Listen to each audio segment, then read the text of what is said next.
নির্বাচনের দিন বা আগে গণভোটের সুপারিশ ঐকমত্য কমিশনের, জাতীয় অনৈক্য তৈরি করছে কমিশন, অভিযোগ বিএনপি। নির্বাচনের আগেই গণভোটের দাবিতে অনড় জামায়াত। শহীদ মিনারে জুলাই সনদ বাস্তবায়নের আদেশ জারির দাবি এনসিপির। তত্ত্বাবধায়ক ফিরলেও এই মুহূর্তে বাস্তবায়ন সম্ভব নয় বললেন শিশির মনির। কুষ্টিয়ায় ৬ হত্যা মামলায় অভিযোগ গঠনের আদেশ ২রা নভেম্বর। এবং ডেঙ্গুতে ২৪ ঘণ্টায় আরও ৪ জনের মৃত্যু, হাসপাতালে ভর্তি ১,০৪১। চলতি বছর মৃতের সংখ্যা বেড়ে ২৭৩ জন।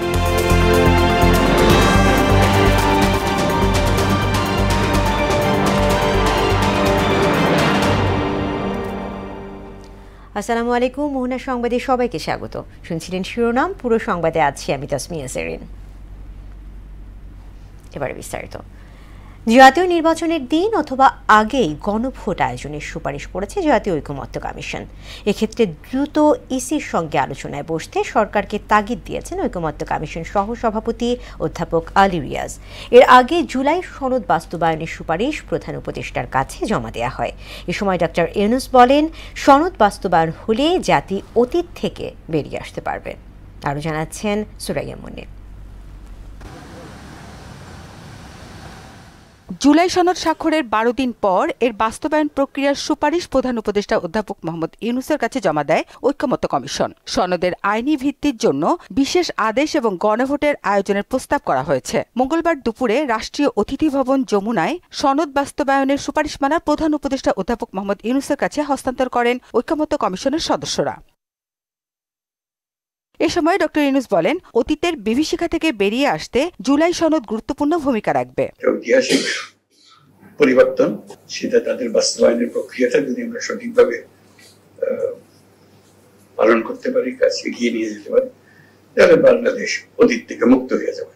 এটি হলো আমরা সেই অতীত থেকে মুক্ত হতে চাই, নতুন ভাবে বাংলাদেশ গড়ার কাছে।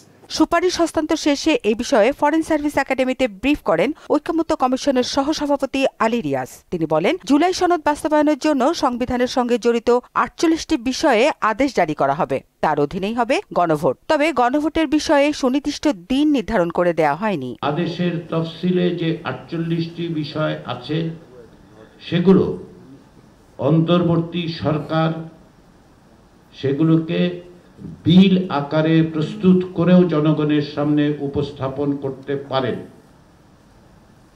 যখন বিল হিসাবে উপস্থাপিত হবে এবং গণভোটের মধ্য দিয়ে যদি জনগণের সম্মতি লাভ করা যায়, তবে ওই বিলটি সংবিধান সংস্কার পরিষদের কাজে সহযোগিতা করবে। অধ্যাপক আলী রিয়াজ বলেন, আগামী নির্বাচিত সংসদ প্রথম ৯ মাস সংবিধান সংস্কার পরিষদ হিসেবে দায়িত্ব পালন করবে। এক্ষেত্রে ২টি বিকল্প প্রস্তাবও দিয়েছে কমিশন। সংবিধান সংস্কার পরিষদ ২৭০ দিনের মধ্যে তাদের দায়িত্ব সম্পাদন করতে না পারেন, তাহলে গণভোটে পাশ হওয়া বিলটি স্বয়ংক্রিয়ভাবে, অর্থাৎ আপনি সংবিধানের সংশ্লিষ্ট অনুচ্ছেদগুলোকে প্রতিস্থাপন করবে। সনদ বাস্তবায়নের প্রক্রিয়া দ্রুত করার আহ্বান জানান ঐকমত্য কমিশনের সহসভাপতি। যত দ্রুততার সঙ্গে সম্ভব যেন তারা এই বাস্তবায়ন প্রক্রিয়ার সূচনা করে। সুরাইয়া মুন্নী, মোহনা সংবাদ, ঢাকা। ঐকমত্য কমিশন সুপারিশের মাধ্যমে জাতীয় অনৈক্য তৈরি করছে বলে মন্তব্য করেছেন বিএনপির স্থায়ী কমিটির সদস্য সালাউদ্দিন আহমেদ। তবে আলোচনার মাধ্যমে অন্তর্বর্তী সরকারের অধীনে ফেব্রুয়ারিতে নির্বাচন হবে বলেও প্রত্যাশা জানান তিনি। বিকেলে সচিবালয়ে আইন উপদেষ্টা আসিফ নজরুলের কাছে এই দাবিতে লিখিত জমা দেন সালাউদ্দিন আহমেদ। পরে ব্রিফিংয়ের অভিযোগ করেন, বিএনপির দেয়া নোট অফ ডিসেন্ট কমিশনের সুপারিশে প্রতিফলিত হয়নি। আরপিও সংশোধনীতে দলের পাশাপাশি জোটের প্রতীকে নির্বাচন করতে পারার ধারা পুনর্বহালের দাবিও জানান তিনি। আরপিওর ২০ ধারার এক উপধারাতে একটা সংশোধনী কয়েকদিন আগে এই ক্যাবিনেটে ডিসকাসড হয়েছে এবং সেটা অনুমোদন হয়েছে বলে আমরা জেনেছি। আগের মতো আইনটা যাতে বহাল থাকে সেজন্য আমরা আবেদন করেছি। সেই কাগজটা আমি অফিসিয়ালি আজকে চিঠিটা দিয়েছি। জাতীয় ঐকমত্য কমিশনকে আমরা ধন্যবাদ না দিয়ে উপায় নেই। কেন ধন্যবাদ দিচ্ছি? যে অবশেষে তারা তাদের প্রক্রিয়া কার্যক্রম সমাপ্ত করতে পেরেছেন। দ্বিতীয়বার ধন্যবাদ দিচ্ছি যে তারা জাতীয় ঐক্যমত্য প্রতিষ্ঠার বদলে জাতীয় অনৈক্য প্রতিষ্ঠার একটা প্রচেষ্টা গ্রহণ করেছেন। জাতীয় নির্বাচনের দিনেই ফের গণভোট আয়োজনের দাবি জানিয়েছেন বিএনপির স্থায়ী কমিটির সদস্য আমির খসরু মাহমুদ চৌধুরী। আর নির্বাচন ব্যাহতের ষড়যন্ত্র বিএনপি বরদাস্ত করবে না বলে হুঁশিয়ারি দিয়েছেন দলটির চেয়ারপারসনের উপদেষ্টা জয়নুল আবদিন ফারুক। রাজধানীতে আলাদা অনুষ্ঠানে তারা এসব কথা বলেন। হুমায়ুন কবিরকে সঙ্গে নিয়ে তানজিদ ভুঁইয়ার প্রতিবেদন। বিকেলে গুলশানে বিএনপি চেয়ারপারসনের রাজনৈতিক কার্যালয়ে দলের মহাসচিব মির্জা ফখরুল ইসলাম আলমগীর সহ সিনিয়র নেতৃবৃন্দের সঙ্গে সৌজন্য সাক্ষাৎ করেন ঢাকায় নিযুক্ত British high commissioner Sarah Cook. পরে এ নিয়ে ব্রিফিংয়ে দলটির স্থায়ী কমিটির সদস্য আমির খসরু মাহমুদ চৌধুরী দাবি করেন, জাতীয় নির্বাচনের দিনই গণভোট হতে হবে। নিরপেক্ষ গ্রহণযোগ্য নির্বাচনের পরিপ্রেক্ষিতে আজকের প্রেক্ষাপটটা কি সেটা আলোচনা এসছে। গণভোট আর নির্বাচন একই দিনে হবে, দুটো ব্যালটের মাধ্যমে। এটা দিনের আলোর মতো পরিষ্কার। নতুন করে এই সাবজেক্টকে সামনে আনার কোনো সুযোগ নাই। ঐক্যমতের বাইরে গিয়ে কোনো সিদ্ধান্ত দেওয়ার কোনো সুযোগ নাই। তত্ত্বাবধায়ক সরকার ছাড়া সুষ্ঠু নির্বাচন সম্ভব নয় উল্লেখ করে নির্বাচন কমিশনকে কার্যকর করতে তত্ত্বাবধায়কের বিকল্প নেই। তত্ত্বাবধায়ক ব্যতীত বাংলাদেশের নির্বাচন গ্রহণযোগ্য নয়। এই জন্য সমস্ত রাজনৈতিক দল ঐক্যবদ্ধভাবে তত্ত্বাবধায়কের পক্ষে বিগত বছরগুলোতে দাবি তুলেছে। সেটা আজকের প্রেক্ষাপটেও ভিন্ন কিছু নয়। ইন্টারিম গভর্নমেন্ট নির্বাচন পর্যন্ত অব্যাহত করবে, কিন্তু এটাকে তত্ত্বাবধায়ক সরকারের আদলে পরিচালনার বিষয়টি সামনে উঠে এসেছে। এ সময় বিএনপির ভারপ্রাপ্ত চেয়ারম্যান তারেক রহমান শিগগিরই দেশে ফিরবেন বলে জানান আমির খসরু। বাংলাদেশে উনি কবে আসবেন এটা ওনার সিদ্ধান্ত, এবং উনি সঠিক সময়ে খুব কম সময়ের মধ্যে দেশে ফিরবেন, এটা পরিষ্কার। এদিকে প্রেস ক্লাবের সামনে উলামা দল আয়োজিত বিক্ষোভ সমাবেশে বিএনপি চেয়ারপারসনের উপদেষ্টা জয়নুল আবদিন ফারুক ঘোষিত সময়ে নির্বাচন আয়োজনে সরকারের প্রতি আহ্বান জানান। অনুরোধ জানাবো বাংলাদেশ সরকারকে, পৃথিবীর সবচেয়ে একজন গ্রহণযোগ্য ব্যক্তি আমাদের একটু দূরে বসে আছেন, ডানে বামে কোনো জায়গায় যাওয়া যাবে না, প্রথমার্ধে নির্বাচন দিতেই হবে। হাসিনাকে ফেরত পাঠাতে ভারত সরকারের প্রতি আহ্বান জানান বিএনপির এই নেতা। বাংলাদেশের মানুষকে ভালোবাসতে চাও, যদি বাংলাদেশে গণতন্ত্র চাও, দেরি আর করো না, হাসিনাকে ঠেলে পাঠিয়ে দাও। তানজিদ ভুঁইয়া, মোহনা সংবাদ, ঢাকা। জাতীয় নির্বাচনের আগে গণভোট চেয়ে প্রধান নির্বাচন কমিশনারকে চিঠি দিয়েছে বাংলাদেশ জামায়াতে ইসলামী। দলীয় প্রতীকে জোটের নির্বাচনের প্রস্তাবনাকে অশনি সংকেত হিসেবে দেখছে দলটি। দুপুরে নির্বাচন ভবনে সিইসি সহ পুরো কমিশনের সঙ্গে বৈঠক শেষে জামায়াতে ইসলামীর সেক্রেটারি জেনারেল মিয়া গোলাম পরওয়ার এসব কথা বলেন। ইসি সচিবালয় কর্মকর্তাদের রিটার্নিং কর্মকর্তার দায়িত্ব দেওয়ার প্রস্তাবও দিয়েছে দলটি। এমআর আসাদের রিপোর্ট। নিবন্ধন ও প্রতীক ফিরে পাওয়ার পর মঙ্গলবার দ্বিতীয়বারের মতো আনুষ্ঠানিকভাবে নির্বাচন ভবনে আসে জামায়াতের প্রতিনিধি দল। সিইসি সহ পুরো কমিশনের সঙ্গে প্রায় 2 ঘণ্টা বৈঠক করে দলটি। আলোচনা হয় গণভোট, ভোটের প্রস্তুতি সহ বিভিন্ন বিষয়ে। পরে সাংবাদিকদের ব্রিফ করেন জামায়াতের সেক্রেটারি জেনারেল মিয়া গোলাম পরওয়ার। জানান, নভেম্বরের মধ্যে গণভোটের দাবি সহ 18 দফা লিখিত প্রস্তাবনা দেয়া হয়েছে। গণভোটকে জাতীয় নির্বাচনের আগে করতে হবে এবং সেটা আগামী নভেম্বরেই এই নির্বাচনটা সম্পন্ন করতে হবে। কারণ জুলাই জাতীয় সনদে যে সমস্ত বিদ্যমান রাষ্ট্র কাঠামোকে পরিবর্তন করে যে সংস্কারগুলোর ব্যাপারে আমরা ঐক্যমত হয়েছি, জাতিকে তো সেটা জানতে হবে, জানার পরেই না তারা হা না ভোট দেবে। তো সেটা যদি একই দিনে ভোট হয় তো ভোটাররা তো জানতে পারলো না। নিজ নিজ দলের প্রতীকে জোটবদ্ধ নির্বাচনের বিরোধিতাকে লেভেল প্লেইং ফিল্ডের জন্য অশনি সংকেত বলেও মন্তব্য করেন মিয়া গোলাম পরওয়ার। যখন সংস্কার কমিশন আলোচনা হল তখন তো ওনারা আপত্তি দিতে পারতেন, রিটার্ন আলোচনা হতে পারতেন, অনেক প্রক্রিয়া তো ছিল, কিন্তু সেখানে মানা হলো, উপদেষ্টা পরিষদের মিটিং হয়ে গেল, তারপরের দিন এসে চিঠি দিয়ে বলছেন যে না, এটাকে সংশোধন করতে হবে। আমরা মনে করি এটা একটা অ্যালার্মিং যে লেভেল প্লেইং ফিল্ড লঙ্ঘন করার এই প্রবণতা ইলেকশনের 4 মাস আগে, এটা আমাদের সুষ্ঠু নির্বাচনের জন্য একটা অশনি সংকেত। বর্তমান পরিস্থিতিতে আইন শৃঙ্খলা নিয়ন্ত্রণে রাখা সুষ্ঠু ভোটের জন্য চ্যালেঞ্জ বলেও উল্লেখ করেন তিনি। নির্বাচনী আইনে, আরপিওতে যা যা দলের জন্য প্রযোজ্য সবাই যেন সমানভাবে ভোগ করতে পারবেন। এমআর আসাদ, মোহনা সংবাদ, ঢাকা। সংস্কারের বিপক্ষে অবস্থান নেওয়া রাজনৈতিক দলের সঙ্গে এনসিপির জোট হওয়ার সম্ভাবনা নেই বলে জানালেন দলটির আহ্বায়ক নাহিদ ইসলাম। দুপুরে রাজশাহী পর্যটন মোটেলে বিভাগীয় প্রার্থীদের সাক্ষাৎকার গ্রহণকালে সাংবাদিকদের প্রশ্নের জবাবে কথা বলেন তিনি। নির্বাচন ঘিরে ফ্যাসিবাদী শক্তির ষড়যন্ত্র চলছে অভিযোগ করে ডক্টর ইউনূসের নেতৃত্বে যথা নিয়মেই ভোট অনুষ্ঠিত হবে বলেও আশা ব্যক্ত করেন এনসিপির এই শীর্ষ নেতা। সংস্কারের বিপক্ষে কেউ দাঁড়ায়, যদি বাংলাদেশের মানুষের স্বাধীনতা সার্বভৌমত্বের যে নতুন আকাঙ্ক্ষা তৈরি হয়েছে তার বিরুদ্ধে দাঁড়ায়, এই ধরনের কোনো শক্তির সাথে বা যাদের ইতিহাসের অনেক দায়ভার রয়েছে এই ধরনের কোনো শক্তির সাথে আমরা জোটে যাওয়ার ক্ষেত্রে আমাদেরকে অনেকবার ভাবতে হবে। ফ্যাসিবাদী যারা রয়েছে, যারা পতিত শক্তি রয়েছে, তারা নানা ধরনের ষড়যন্ত্র কিন্তু চলমান রেখেছে। নির্বাচনকে ঘিরে তাদের অনেক বড় ষড়যন্ত্র রয়েছে এবং যদি ক্ষমতার লোভে কোনো দল বা কোনো শক্তি মনে করে তারা এককভাবেই সব কিছু করবে বা এই জাতীয় ঐক্য ভেঙে দিবে বা জনগণের আকাঙ্ক্ষার বিপরীতে দাঁড়াবে, তাহলে কিন্তু হিতে বিপরীত হবে। জুলাই সনদ বাস্তবায়নের ঐকমত্য কমিশনের সুপারিশের মাধ্যমে রাষ্ট্র কাঠামোয় যুগান্তকারী পরিবর্তন হবে বলে মন্তব্য করেছেন সুপ্রিম কোর্টের আইনজীবী অ্যাডভোকেট শিশির মনির।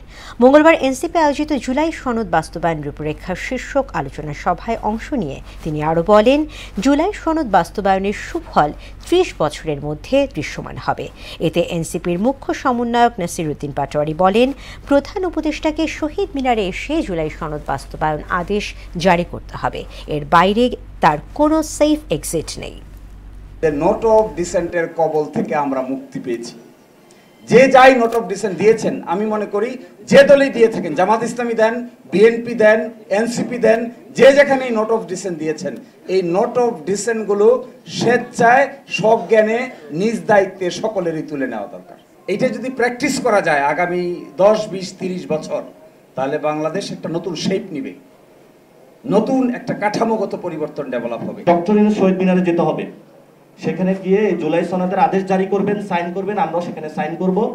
সকল আহত শহীদ জুলাই ফ্যামিলি, দেশপ্রেমিক যারা রয়েছে সকলকে উনি আহ্বান জানাবেন, সকলে আসবে। আর্মির সৈনিক ভাইরা রয়েছেন, তারা এই গণঅভ্যুত্থানে এসেছিলেন, তাদেরকে পুরস্কৃত করতে হবে। আহত শহীদ ফ্যামিলি যারা রয়েছেন তাদের নিরাপত্তার দায়িত্ব নিতে হবে। তত্ত্বাবধায়ক সরকার ফিরলেও এই মুহূর্তে তা বাস্তবায়ন করা সম্ভব নয় বলে জানিয়েছেন আইনজীবী শিশির মনির। নির্বাচনকালীন তত্ত্বাবধায়ক সরকার ব্যবস্থা ফেরাতে আপিলের ৪র্থ দিনের শুনানি শেষে ব্রিফিংয়ে একথা বলেন তিনি।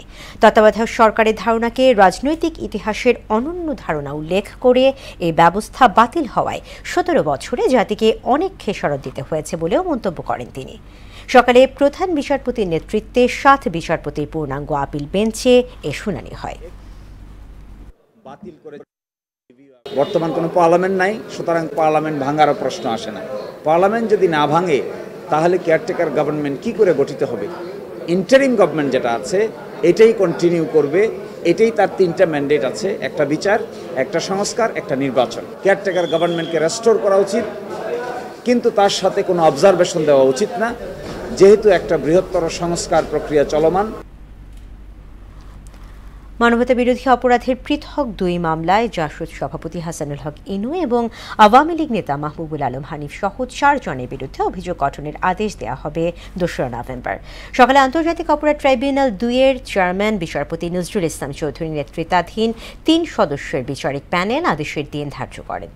মিসবার রহমানের রিপোর্ট। ডিফেন্স মনসুরুল হক চৌধুরী তিনি বলেন, প্রসিকিউশনের পক্ষ থেকে ভিত্তিহীন ও মনগড়া অভিযোগ দাখিল করা হয়েছে। রাষ্ট্রপক্ষ এই অভিযোগ প্রমাণ করার জন্য আদালতে যে সকল তথ্য উপাত্ত উপস্থাপন করেছেন তার অংশবিশেষ আদালতের দৃষ্টি আকর্ষণ করে বলেছে, সুপিরিয়র রেসপন্সিবিলিটি প্রমাণ করার এমন কোনো তথ্য উপাত্ত রাষ্ট্রপক্ষ ওনার বিরুদ্ধে উপস্থাপন করতে পারেন নাই।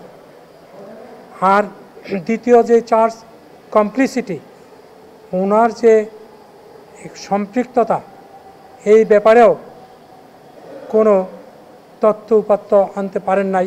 হাসানুল হক ইনুর বিরুদ্ধে অভিযোগ গঠনের আদেশের জন্য আগামী 2 নভেম্বর দিন ধার্য করেন ট্রাইব্যুনাল। আমাদের কথা শুনেছেন, আগামী 2 তারিখ না, 2 তারিখে 2 নভেম্বর পরবর্তী আদেশের জন্য রেখেছেন।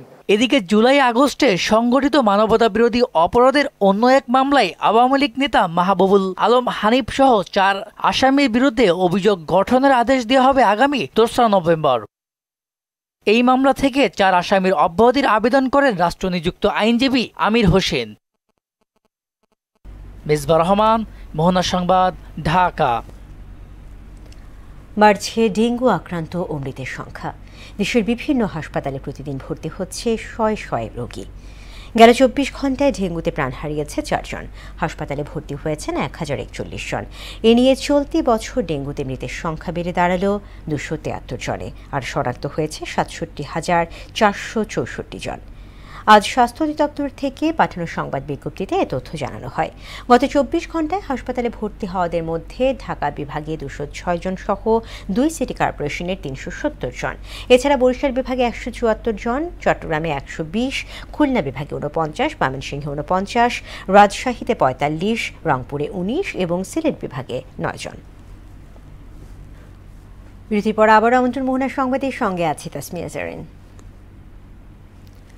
বঙ্গোপসাগরে সৃষ্ট লঘুচাপমন্থা প্রবল ঘূর্ণিঝড়ের রূপ নিয়েছে। বেড়েছে বাতাসের গতিবেগ। ঘূর্ণিঝড় কেন্দ্রের নিকটবর্তী এলাকায় সাগর উত্তাল রয়েছে। রাতে এটি ভারতের অন্ধ্র উপকূলে আঘাত হানতে পারে। আবহাওয়ার বিশেষ বিজ্ঞপ্তিতে এ তথ্য জানানো হয়েছে। এতে বলা হয়, পশ্চিম মধ্য বঙ্গোপসাগর ও তৎসংলগ্ন দক্ষিণ পশ্চিম বঙ্গোপসাগর এলাকায় অবস্থানরত ঘূর্ণিঝড় মধ্যা আরও উত্তর উত্তর পশ্চিম দিকে অগ্রসর এবং ঘনীভূত হয়ে প্রবল ঘূর্ণিঝড় আকারে পশ্চিম মধ্য বঙ্গোপসাগর এবং তৎসংলগ্ন এলাকায় অবস্থান করছে। ঘূর্ণিঝড়টি সন্ধ্যা নাগাদ ভারতের অন্ধ্রপ্রদেশ সহ 3 প্রদেশ অতিক্রম করতে পারে। এই 3 প্রদেশে বিশেষ সতর্কতা জারি করেছে ভারত সরকার। লিবিয়া থেকে স্বেচ্ছায় দেশে ফিরতে ইচ্ছুক 174 জন অনিয়মিত বাংলাদেশি নাগরিক দেশে ফিরেছেন। বেলা 2:30টায় বুরাক এয়ারের একটি চার্টার্ড ফ্লাইটে তারা বাংলাদেশে পৌঁছান। লিবিয়াস্থ বাংলাদেশ দূতাবাস, পররাষ্ট্র মন্ত্রণালয়, প্রবাসী কল্যাণ ও বৈদেশিক কর্মসংস্থান মন্ত্রণালয়, লিবিয়া সরকার এবং আন্তর্জাতিক অভিবাসন সংস্থার যৌথ সহযোগিতায় এই প্রত্যাবাসন প্রক্রিয়া সম্পন্ন হয়। প্রত্যাবাসিত এই বাংলাদেশিদের বেশিরভাগই সমুদ্রপথে অবৈধভাবে ইউরোপে যাওয়ার জন্য মানব পাচারকারীদের প্ররোচনায় লিবিয়ায় গিয়েছিলেন। তাদের অনেকে লিবিয়ায় বিভিন্ন সময় অপহরণ ও নির্যাতনের শিকার হয়েছিলেন বলেও অভিযোগ রয়েছে। পুঁজিবাজারে তালিকাভুক্ত প্রকৌশল খাতের কোম্পানি সুগার ব্র্যান্ড এবং tech giant Walton hi-tech industries পিএলসির 19তম বার্ষিক সাধারণ সভা এজিএম অনুষ্ঠিত হয়েছে। এতে 175% ক্যাশ ডিভিডেন্ড দেওয়ার সন্তুষ্ট বিনিয়োগকারীরা। দেশের রাজনৈতিক অস্থিরতা এবং বাণিজ্যিক প্রতিকূলতার মধ্যেও এই ঘোষণায় পরিচালনা পর্ষদকে ধন্যবাদ জানান সাধারণতারা। তারা দেশের উদ্ভাবনী ও সর্বাধুনিক প্রযুক্তির লিথিয়াম আয়ন ব্যাটারি উৎপাদন কারখানা স্থাপনে ওয়ালটনের বিনিয়োগের ঘোষণায় উচ্ছ্বাস প্রকাশ করেন। অচিরেই 100-র বেশি দেশে ওয়ালটনের বৈশ্বিক বাজার সম্প্রসারিত হবে বলে আশাবাদ ব্যক্ত করেন বিনিয়োগকারীরা।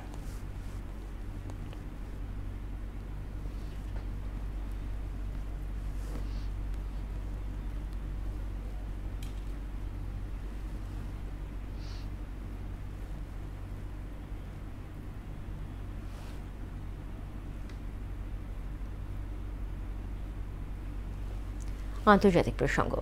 যুদ্ধবিরতির পরও মধ্যপ্রাচ্য জুড়ে চলছে ইসরায়েলি হামলা।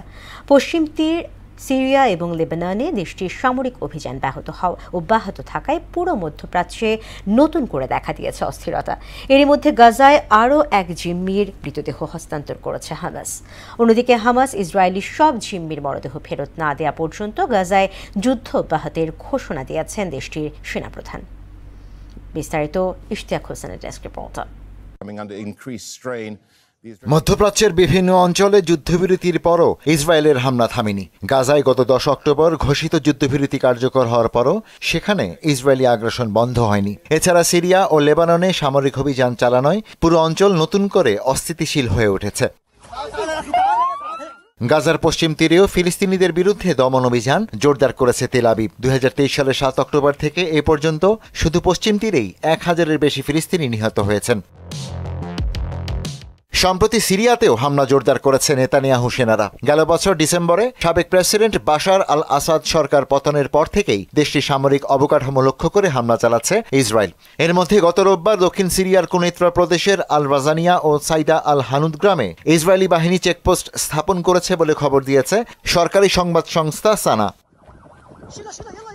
জাতিসংঘে সিরিয়ার প্রতিনিধি ইব্রাহিম ওলাবি গত 24 অক্টোবরে নিরাপত্তা পরিষদের বৈঠকে বলেন, ইসরায়েলকে সিরিয়ার অভ্যন্তরীণ বিষয় হস্তক্ষেপ বন্ধ করতে হবে।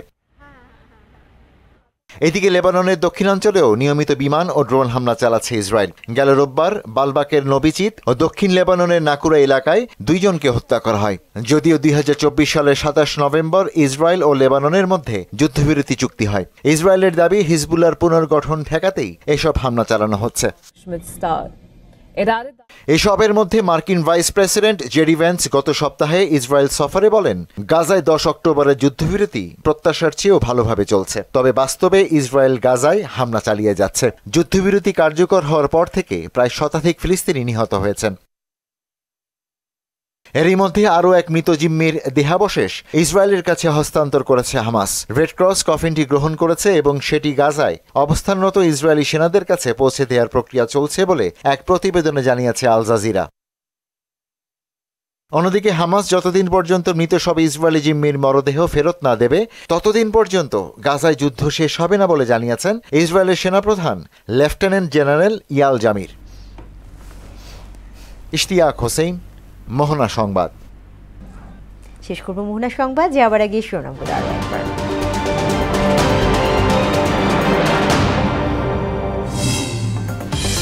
নির্বাচনের দিন বা আগে গণভোটের সুপারিশ ঐকমত্য কমিশনের, জাতীয় অনৈক্য তৈরি করছে কমিশন, অভিযোগ বিএনপি।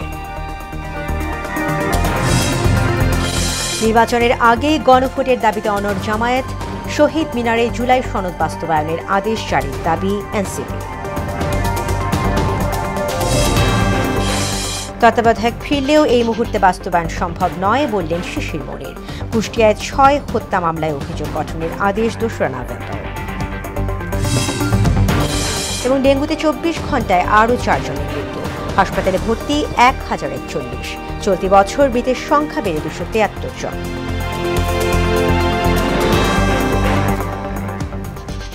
দর্শক, এই ছিল মোহনা সংবাদে। পরবর্তী সংবাদ রাত 12টায়। এছাড়া মোহনার সবশেষ খবর জানতে ভিজিট করুন www.mohana.tv।